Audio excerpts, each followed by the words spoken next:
Ya niños, buenos días nuevamente. Ya conversamos un poquito de las cosas pendientes, eh, de los que tenían alguna actividad faltante. Ya sabes, si debe algo, ingrese a WebClass. Si es que lo hizo y no le ha llegado el acuse de recibo, reenvíenlo a mi mail personal que está escrito para que pueda tener sus cosas al día y hacer su cierre de semestre. ¿Qué quiero que hagamos hoy día? Que veamos lo que quedó pendiente de la clase anterior, que es lo que está acá. Los objetivos para hoy día son, primero, recordar propiedades de ondas que nosotros ya vimos a comienzo de año, que pueden ser observables también en la luz, como una onda luminosa. Y en segundo lugar, que hagamos un resumen completo de los aprendizajes que hemos visto hasta el momento del capítulo de luz, con la idea de armar y de preparar un buen resumen de la materia, una síntesis, una retroalimentación completa para la prueba que vamos a tener el próximo lunes. El lunes 10 es la prueba de física del capítulo de luz que voy a sintetizar ahora, que corresponde a la última nota del semestre. Con eso cerramos el primer semestre y la próxima semana damos inicio a las actividades del segundo. ¿Ya? Vamos a comenzar entonces. Quiero que presten atención aquí porque yo anoté solamente los nombres, ¿ya? Las propiedades que la luz posee, nosotros ya lo vimos como propiedad de onda sonora, de onda normal, y también lo vimos en onda sonora, ¿ya? Entonces, no escribí la información acá, se la estoy verbalizando, entonces los invito a que ustedes puedan ingresar hoy día o durante la semana, si es que no tienen su cuaderno completo, al canal de YouTube, se suscriban primero que todo y puedan sacar o ver nuevamente los videos que tienen pendientes, ¿ya? Para que puedan hacer un resumen total de su materia. Primera propiedad que vamos a hablar va a ser la reflexión. La reflexión de las ondas, y en este caso la reflexión de la onda luminosa, corresponde a un rayo de luz que va viajando, como aquí se puede apreciar, de izquierda a derecha, ¿verdad? Va viajando por el aire, se encuentra con un impedimento, con un obstáculo, y en ese punto choca, rebota hacia el mismo medio donde se viene propagando, viene, choca y se devuelve. ¿Ya? Que la luz haga esto, que la luz viaje por el aire, encuentre un obstáculo y se devuelva, rebote hacia el mismo lugar donde venía propagándose desde el mismo medio, pero en distinta dirección, quiere decir que nosotros podemos observar nuestro entorno. Que la luz se refleje es lo que permite que nosotros observemos nuestro entorno con nuestros ojos, ¿ya? La luz que rebota en cada objeto que nosotros tenemos a nuestro alrededor, cada objeto que tenemos a nuestro alrededor, hay un haz de luz que lo toca, rebota y llega a nuestros ojos y nosotros lo percibimos, ¿ya? Entonces la propiedad de reflexión es súper importante para lograr comprender el cómo nosotros podemos observar nuestro entorno, ¿ya?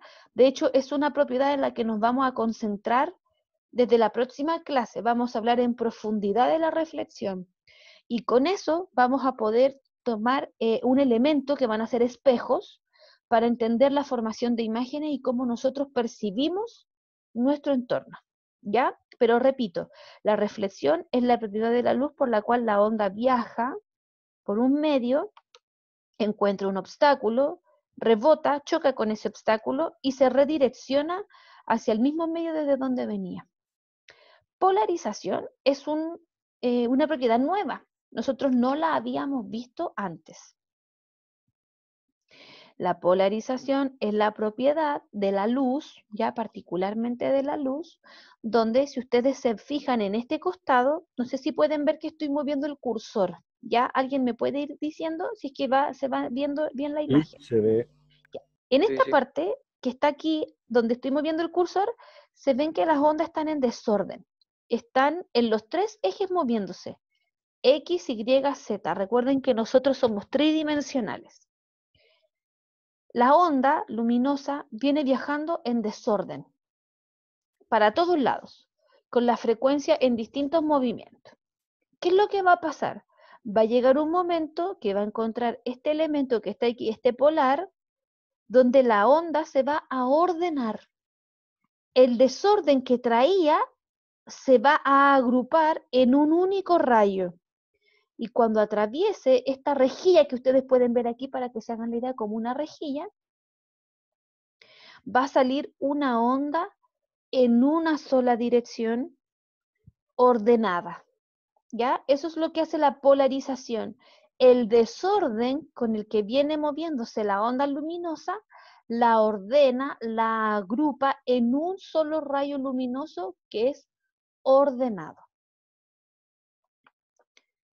La difracción era la propiedad de la luz, o la propiedad de las ondas, la propiedad del sonido, y en este caso la propiedad de la luz, donde la onda viaja, encuentra un obstáculo, una abertura, ¿verdad?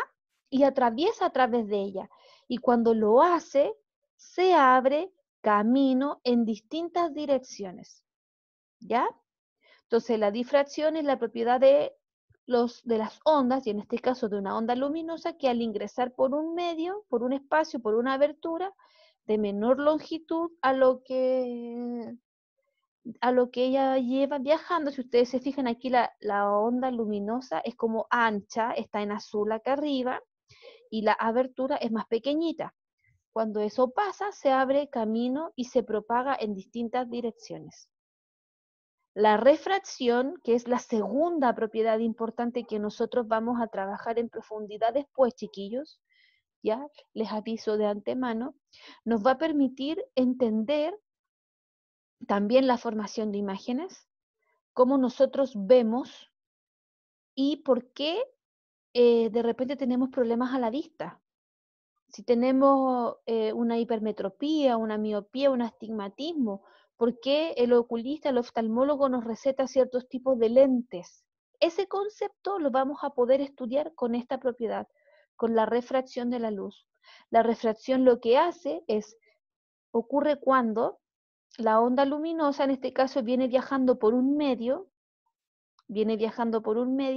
y cuando cambia a un medio distinto, hace que se desvíe. Si ustedes se fijan, la onda luminosa que viene viajando, la original, es la que está en azul, choca aquí y cambia de dirección, como que se desvía un poquito, se fluctúa, ¿verdad? Porque hay un medio diferente. Esto lo podemos apreciar, por ejemplo, cuando tenemos una onda luminosa que viene viajando desde el aire y entra a un medio acuático. Por la densidad del agua distinta, hace que esto ocurra, ¿ya? Entonces, una onda luminosa viene viajando y cuando cambia de medio, produce un cambio en su rapidez y por lo tanto se desvía, se refracta, ocurre un fenómeno distinto, ¿ya? Una quinta propiedad de la luz que está aquí, que nosotros no habíamos hablado, la voy a agrandar un poquito más, ¿ya? Es lo que está acá. Se llama interferencia. La interferencia ocurre cuando, vamos a mirar este ejemplo en particular, tenemos una linterna que está alumbrando. En el obstáculo de la izquierda, si ustedes se fijan, hay una abertura chiquitita. La luz pasó por ella, como se difractó, comienza a abrirse camino. Cuando se abrió camino, llegó a una segunda instancia. Y en esta segunda instancia se encontró con una doble abertura. Por lo tanto, ella como onda luminosa, por cada abertura nuevamente se difracta. Entonces, si nosotros observamos la parte de arriba, la luz se fue abriendo camino por este lado, pero a su vez, paralelamente, también se fue abriendo camino por esta parte de abajo. Por lo tanto, simultáneamente y paralelamente hay ondas que se están difractando arriba y que se están difractando abajo y que se superponen, se encuentran y como que chocan. Que esto pase, que se superpongan, va a generar el fenómeno de interferencia. Si ustedes observan en la parte de acá, que estoy mostrando aquí, estoy encerrando con el cursor, la onda en rojita es la onda resultante, ¿ya? De cuando estas se juntaron. Cuando la onda está de bajada, cuando la circunferencia está en un valle, ya hablemos de valle, recuerden el concepto que era la parte más baja, cuando las ondas forman un valle es porque tuvieron una interferencia destructiva. ¿Qué quiere decir eso? Que se anulan. Cuando una onda va de subida y la otra va de bajada y se encontraron, se anulan. Produjo este valle. Y si ustedes se fijan, hace que esto genere un lugar de oscuridad. En cambio, cuando hay una cima, una cresta, ¿verdad? La parte más alta, se produce una interferencia constructiva. ¿Qué quiere decir eso? Que las ondas iban en el mismo momento, iban ambas de subida. Por lo tanto, ambas de subida, por lo tanto, hace que la onda sea más iluminada. Si ustedes se fijan en esta cresta que está aquí, hay un poquitito de luz. Luego nuevamente hay un valle, hay una nueva zona de oscuridad. Pero esta cresta, esta cima que está acá, es la más alta. Es donde hubo la interferencia constructiva mayor, ¿verdad? Las ondas se superpusieron y hicieron que hubiera mucha más luz. Por lo tanto, se puede ver un rayo luminoso más claro. Por lo tanto, en una interferencia, cuando estas ondas se superponen y se mezclan, puede generarse la opción de que se forme un valle cuando se destruyen mutuamente porque van en distintos momentos de la onda, del movimiento, y se produce una interferencia destructiva. O, al revés, que vayan en el mismo momento de fase, estén ambas en subida, ambas en la parte de la cima, y como ambas están en esa misma zona, se amplían, se construyen y hacen una onda mucho más iluminada. Por lo tanto, voy a tener alternadamente, alternadamente, lugares claros. Aquí se ve una parte un poquito clarita, una penumbra, luego una penumbra suavecita, una sombra, una zona iluminada completa. Nuevamente una penumbra, una sombra, perdón, y así sucesivamente. Entonces, en la interferencia, cuando las ondas van en la misma fase, cuando están en altura, van de subida, cuando van de subida, hacen una interferencia constructiva. Y cuando van en distintas fases, una va subiendo y la otra va bajando, se destruyen y producen oscuridad. Hasta acá es lo que quedó pendiente de la clase anterior. Y ahora yo preparé con el curso anterior un resumen de la materia. Y quiero ver si es que les falta algo que ustedes me puedan ir diciendo. ¿Ya? Esto es el resumen de todo lo que nosotros hicimos. La luz, ¿dónde se va a producir? En el interior del átomo. Cuando el electrón salta desde un orbital de mayor energía a uno de menor energía. Recuerden que cuando hace este salto cuántico, cuando está desde arriba y cae a un orbital de menor energía, ¿verdad? ¿Qué ocurre? Tiene que soltar el exceso de energía. Y ese exceso de energía lo bota en forma de una partícula que se llama fotón. Por lo tanto, el fotón es la unidad fundamental de la luz. El fotón es la unidad fundamental de la luz. Y recuerden que un rayo luminoso nosotros lo vamos a poder definir como un tren de fotones. Muchos fotones viajando uno tras otro, para poder formar este haz luminoso. Ya, lo otro que nosotros tenemos que recordar es que los fotones, cuando tienen distinto nivel energético, en este caso, van a generar ondas en colores, ¿ya? Nosotros lo vamos a presenciar como colores. Entonces, si una onda tiene más energía, si un fotón tiene más energía, va a tener un color distinto a otro que tenga menor energía, ¿ya? Entonces, fotón en los distintos colores es por la diferencia de frecuencia. A mayor frecuencia, mayor energía, y va a tener un color distinto. Ya nosotros con esto vamos a poder empezar a entender por qué normalmente el color que podemos apreciar de los rayos, como les dijera yo, por ejemplo, de los punteros láser, antes eran en rojo, ¿ya? Y nosotros, ¿por qué veíamos bien el color? Porque es el que tiene más energía, ¿ya? A diferencia de los violetas o los azules, que tienen menor energía, como lo que es los rayos ultravioleta.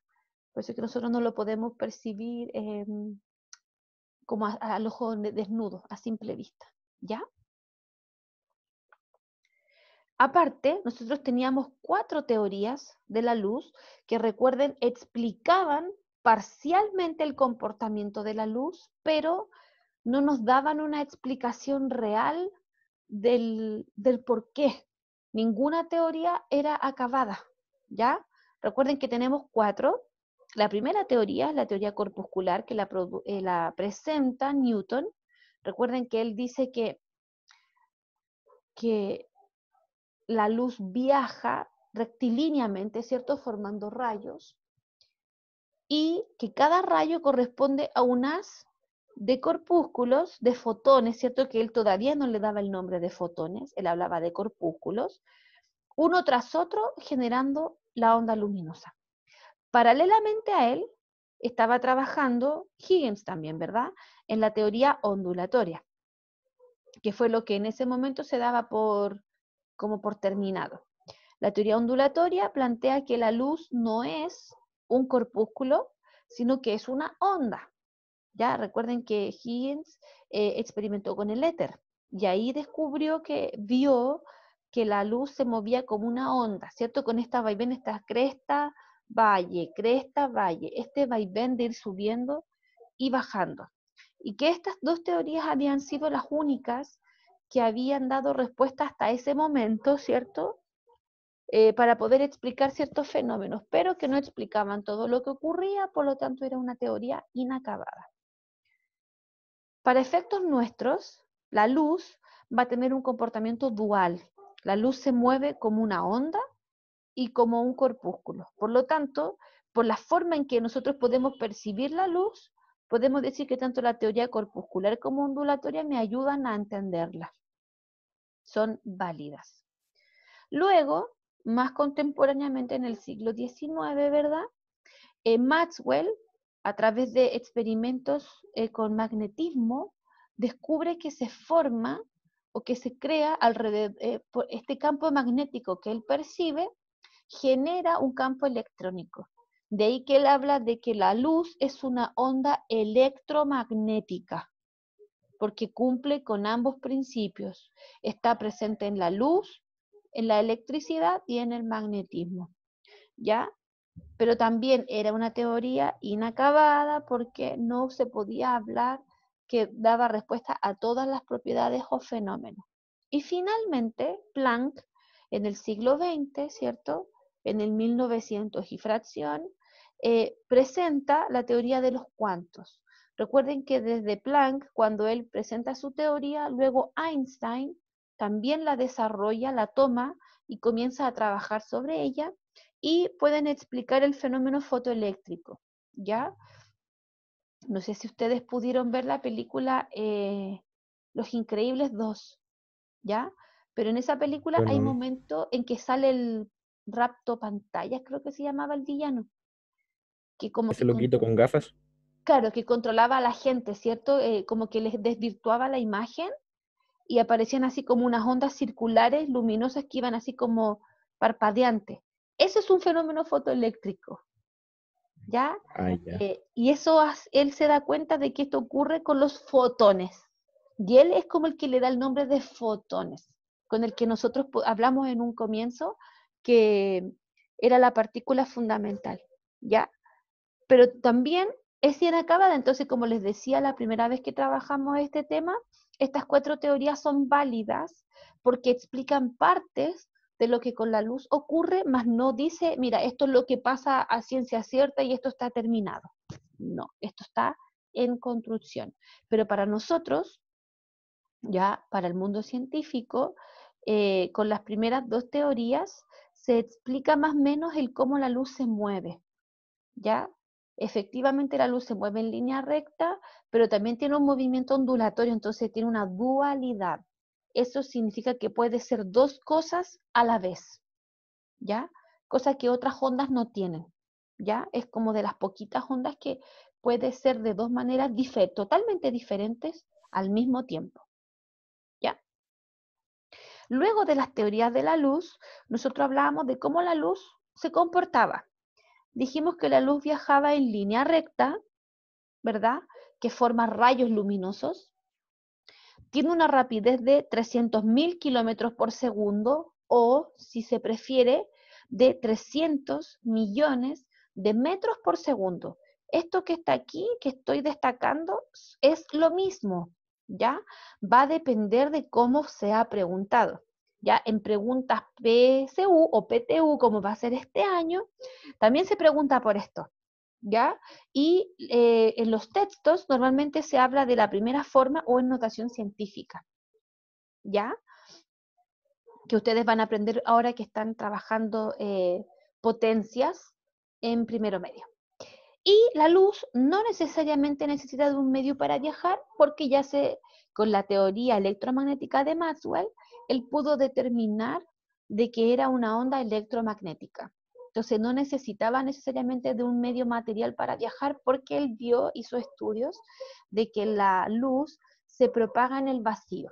Ya recuerden que empiezan a nacer cosas como la unidad de medida año luz, ¿ya? Que es la forma en que la luz viaja en el vacío, en el espacio, ¿ya? Y finalmente, cuando la luz se encuentra con un obstáculo, ¿verdad? Genera zonas de sombra o zonas iluminadas, que es lo que vamos a proceder a conversar ahora un poquito. Habíamos hablado de fuentes luminosas, y las voy a separar para que se entienda la idea. Teníamos una fuente primaria y una fuente secundaria. La fuente primaria, ya sea natural, artificial, ¿ya? Es aquella que por sí misma emite luz. En cambio, la fuente secundaria es la que no emite luz por sí misma, sino que refleja la luz de otro. Por ejemplo, si yo hablo de una vela, la vela es una fuente luminosa primaria. ¿Por qué? Porque por sí misma emite luz. Pero es artificial, porque fue diseñada por el hombre. En cambio, si yo hablo de la luna es una fuente luminosa secundaria, porque no tiene luz por sí misma, sino que refleja la luz del sol, pero es natural porque no fue diseñada por el hombre. ¿Se entiende más o menos la diferencia, no, chiquillos? Yo puse algunos ejemplos en la prueba. Esta es una pregunta de prueba, se la estoy informando ahora, un spoiler, ¿verdad? Donde yo pregunté por una ampolleta, por ejemplo. Una ampolleta es una fuente luminosa y puse natural, primaria, secundaria, artificial. Entonces ustedes tienen que reconocer a qué categoría pertenece. ¿La ampolleta emite luz? Sí. Entonces es primaria. ¿Fue diseñada por el hombre? Sí. Entonces es artificial. Entonces la ampolleta es una fuente luminosa primaria artificial. ¿Ya? Y así con otros ejemplos que ustedes tienen que ir analizando. Por ejemplo, hay unos peces que son bioluminiscentes, ¿ya? ¿Qué es lo que hacen? No sé si ustedes vieron Buscando a Dory, por ejemplo. No, Buscando a Nemo. Sí, En Buscando a Nemo, cierto que había como un pez grande que tenía como una especie de cachito y que ese cachito era como una bolita iluminada delante que ocupaba ese era como pez un cebo.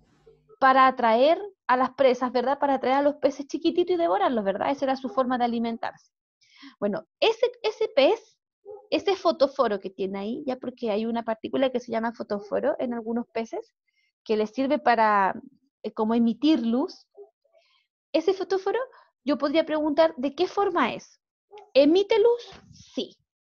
Y es natural porque yo no lo diseñé como humano, sino que estaba en la naturaleza, es parte de la creación, ¿ya? También vimos la interacción de los cuerpos con la luz. ¿ya? Y teníamos algunos elementos, como que un cuerpo podía ser transparente, translúcido u opaco. Un cuerpo era transparente cuando yo lograba, como la luz atravesaba el objeto, ¿verdad? Objeto transparente. La luz atravesaba el objeto y yo podía ver una imagen nítida y transparente, ¿ya? Nítida y transparente. No difracta, no refleja, no absorbe la luz, sino que directamente pasa. Un objeto era translúcido cuando la luz podía atravesarla, pero cuando lo hace de manera extraña. La imagen que me entrega no es nítida, sino que es borrosa, es difusa. Por lo tanto, yo puedo ver, pero no claramente, sino que veo borroso intermedio. Y finalmente un cuerpo era opaco cuando yo no lograba ver a través del objeto, sino que veía todo oscuro. Recuerden que yo no podía ver a través del objeto. La ropa es un medio opaco, los muebles, todo lo que no me permita ver a través de eso. Y luego nosotros podíamos ver que cuando teníamos la fuente luminosa, con un obstáculo se generaban distintas zonas. Cuando hablábamos de sombra, la sombra, ¿ya? Es el lugar donde hay una ausencia de luz, que ocurre cuando yo tengo una fuente luminosa, tengo un obstáculo que es mayor que la fuente luminosa. Ya recuerden que me forma dos zonas, una zona iluminada y una zona oscura. En cambio, cuando yo tengo una fuente luminosa que es mayor que el obstáculo, es de mayor tamaño que el obstáculo que se interpuso en su camino, me genera estas tres zonas: la sombra o la umbra, la penumbra y la zona iluminada. La umbra era la parte más oscura. La penumbra era una parte intermedia y la zona iluminada es donde está completamente sin obstáculos, donde la luz pasa de manera directa. Y finalmente, con lo que cerramos el capítulo, es la formación de eclipses. Ya la formación de eclipses puede ser de dos maneras: un eclipse solar o un eclipse lunar. El eclipse solar ocurre cuando la luna se interpone en la trayectoria entre el Sol y la Tierra. Entonces, el esquema que a mí se me forma es Sol, Luna, Tierra. Y el eclipse es lunar cuando la Tierra se interpone en esa trayectoria en la que está entre el Sol y la Luna. Cuando la Tierra se interpone y forma el esquema Sol, Tierra, Luna, yo tengo un eclipse lunar. Y cuando tengo Sol, Luna, Tierra, o sea, es la Luna la que se interpone, tengo un eclipse solar.